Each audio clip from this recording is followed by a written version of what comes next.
Time now for sports on 104.7 The Cave. Here's Ned Reynolds. Mike The Intern, Ned Reynolds in the studio. Tuesday morning following arguably one of the biggest regular season games so far this season between the Philadelphia Eagles and Kansas City Chiefs. You want me to go first or you want to go first? Please go ahead. I want to. You want me to go first? All right. We'll start with the positives. First positive, I thought we looked incredible as far as our run game. The Philadelphia Eagles' run defense was probably the best in the league. We were able to run the ball against them. That made me feel good. Number two, Chiefs defense held arguably one of the most explosive offenses to a pretty low number. Number three, if I hear one more person across the league say anything about how the refs favor the Kansas City Chiefs, I'm probably going to get an assault charge. That touchdown they scored on the no-hold call, take 7 off the board, Chiefs win the game. The offensive or the offsides, that Philadelphia was blatantly in the line, but we got called for it. It was just really bad officiating last night.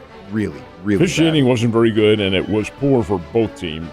I thought the most atrocious of all was the roughing the passer on Mahomes. That was not roughing the passer. He was running the ball and pulled up. Fletcher Cox has no recourse but to hit him, and he did hit him hard, but it was not roughing. Anyway, that's beside the point. Philadelphia did not win. Kansas City lost it. Kansas City lost this game, and this is something that's going to have to be addressed here. I wish I knew. I wish I was in-depth in football enough to know what the reason for this is, because there has to be a reason. But Kansas City has not scored in the second half of 3 straight games, dating back to the Denver Broncos loss, Miami, a win, but they didn't score in the second half. They just maintained. And last night, Yep. No score in the second half. What is this? Is it a philosophical approach? Is it something wrong with the receivers? Kansas City receivers dropped 5 balls. It's the last latter. night, and they have 26 for the season to lead the league. That is hardly good, but that shouldn't be the reason. Kansas City's a good team. In my opinion, they're better personnel-wise than Philadelphia. Philadelphia is good. Don't get me wrong. They're very good, but they just survived last night. They did not win the game in a steamrolling fashion. Hurts is an interesting quarterback. He's very good. He's so different from Mahomes. Mahomes is a scrambler, but for sheer speed, Hurts is faster. Hurts, when he tucks the ball in, he's running. He's not pulling up at the line of scrimmage and throwing the ball. That's Mahomes. Hurts is going to run with the ball, and he's pretty good at running. You're right about Kansas City's defense. They thwarted Philadelphia time and again. Philadelphia ran, I think, 143 yards was their total offense on the ground. But through the air, hey, Jalen Hurts only attempted 22 passes. That's all. And he was under duress. Mahomes attempted 43, I think it was, and completed 24. That's under 200 yards. What on earth? Well, it's the receivers. Mm-hmm. They just are not holding on to it. That drop by Marquez Valdez-Scantling. Oh, my God, I'm going to tell you a little bit about this. Now, that's a touchdown, folks. These are pro athletes. It's a long pass and not easy to catch, but he had it. He had it in his hands and dropped it. There is a reason why the Green Bay Packers let him go. Free agent, they saw something, and I think maybe the Chiefs did last night. What you can do about it this late in the season, I don't know, but you have to regroup, because I'll tell you what, now, you mark my words, the Chiefs are better than the Las Vegas Raiders. They're better, just a better team. But the Raiders will be ready for them on Sunday. They see Kansas City in a vulnerable position right now, and that isn't good. Kansas City's got to rally. They've got to regroup. They can't take things for granted. They're, 7-3 on the year now. They're in the playoffs. That's not a problem. But where are they going to be in the playoffs? What's their seed going to be? They've got to regroup and play a whole lot better. Yeah, and it really starts with that receiving core. There's too many drop passes. They're not doing Mahomes any favors at all. And, I mean, yeah, you could blame the rain. Yeah, you could blame the weather. But it's a consistent picture that we're seeing week in and week out. I will say Tony did step up and play a lot better last night.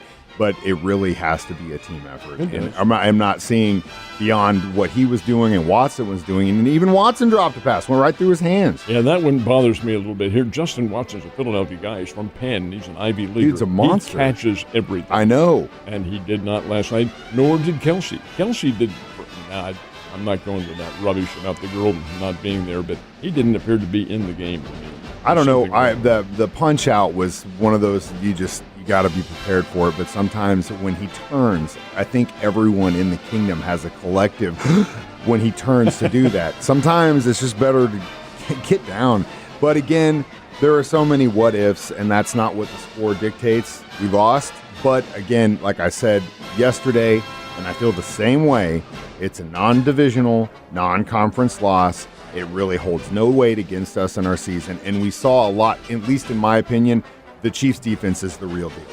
And arguably better than the offense. Oh, my goodness gracious. Very well yesterday. They shut down any attack that Philadelphia had to have. That's why I'm saying, from a personnel standpoint, Kansas City's the better team. I'll tell you what bothers me, and I'm being facetious when I say this, but this is the second game they played, and Philadelphia wins this one. There may very well be a third game in the Super Bowl. And then what happens? When you have each team having won once, well, I would have preferred Kansas City to win last night because third time's a charm. But we'll see what happens. You know what though? We know all about them, and really it just comes to, I don't know who the receiving coach is, if we got to stick them on these guys' hands or whatever we can do to get them to catch that ball. But man, just make them carry it around every single day, every minute of every day. Sleep with it. Are you going to be seeing the game in Vegas? Yes, I will be. You better take along some I've got a jersey. Chiefs gear. My guy, I've got a jersey every single day, every single night. I got multiple jersey changes, multiple jersey hats.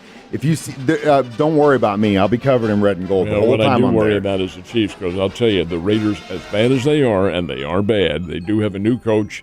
They're going to be fired up and ready for. How did the Bears do in that championship game last night? Won the championship. No? Oh, man, that's awesome. It is. Now, before fans get too excited, Bears do have a very good basketball team. They're playing exactly the kind of basketball they need to win. But this was a mid-major tournament. You didn't have any of the great names in college basketball in this one. But a championship speaks for itself. It's the second straight year that a Missouri Valley team has won the Paradise Jam Championship. Last year it was Drake. And you know what happened? They went on to the NCAA tournament. Well, the Bears pull away from Abilene Christian down the stretch and win 87-69. The score is a little bit misleading.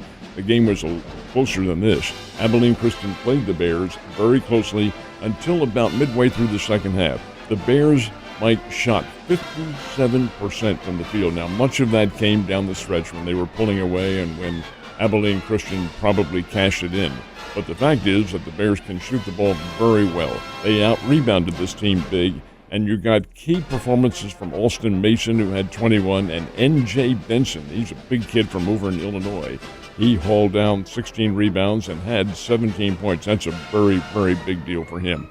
Bears get a win. They will come home now and play South Carolina State, and that'll be coming up on Saturday afternoon at 1 o'clock. And that's the day on which Danny Moore, who was a star player for the Bears 30 years ago, let's see, it's been 20 or 30. It's more like, I guess, 20 years ago, when the Bears last went to the NCAA tournament. He's going to have his jersey retired on Saturday. The timing, it's a 1 o'clock game. Ohio State and Michigan are playing at that time, too. I hope that doesn't hold down the crowd too much. But be that as it may, the Bears in South Carolina State, 1 o'clock on Saturday afternoon's the next game. Well, hey, it's a lot better than the football Bears did for the state, so we'll see what happens down the road. But anything positive is a good thing in that school right now. The Cardinals made a signing, but not what everyone else is wanting. Is that right? In a sense, that is right. A former Cardinal, former Springfield Cardinal, as a matter of fact. Lance Lynn is now back with the St. Louis Cardinals. He's only 37 years old.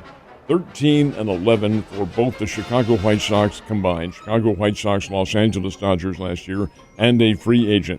Was last with the Cardinals, St. Louis Cardinals, in 2017, came up with them in 2011, and he was a mainstay on their pitching staff for a number of years, and then he was let go as a free agent and so forth and so on. You know the story. But Lance Lynn has rejoined. He signed a one-year contract yesterday.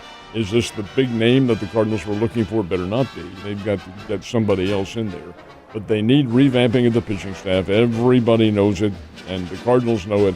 Can they get something done? There's a long, long way to go. We're not even in December yet, so there will be, and the baseball winter meetings will be coming up next week. So a lot can happen. We'll certainly advise you to stay tuned and see what eventually transpires. Last but not least, the battle for a spot in a bowl game is ongoing, and as we always make a joke about this time of the year, everyone's got a bowl game, including Ned Reynolds, the Ned Bowl. Just don't call it the Ned Memorial Bowl. No. We call it the Ned Bowl. There are, as a matter of fact, Mike, including the 2 in the Bowl Championship Series, there are 43 bowl games. And that includes, of course, the 2 BCS Final Four Series games. Now, eligible teams to be in bowl games have to have 6 wins. That's the minimum you can have. And right now, there are 67 teams that have qualified. They have the numbers. That means there are 15 open spots. And of that 15 open spots, there are 24 teams that have a chance to get into a bowl game. It means money. It's lucrative. Now, not all of the bowls are big ones, but they all do produce a little bit of revenue for the colleges. So this weekend coming up is big. Now, the teams that are already in Alabama, Georgia, Missouri, people like that, are certainly going to be in very lucrative games. I'm anxious to see when the BCS rankings come out tonight where Missouri is. I think they'll remain at number 9. They did win, but they won by the grace of whatever the football gods have, 33-31 over a Florida team that wasn't even ranked, and they won it in the last second of the game. Does that affect their bowl standing? We'll find out tonight when the BCS rankings come in. And I know you'll be here tomorrow to tell me all about it, my man. You have a great day, and I will see you mañana.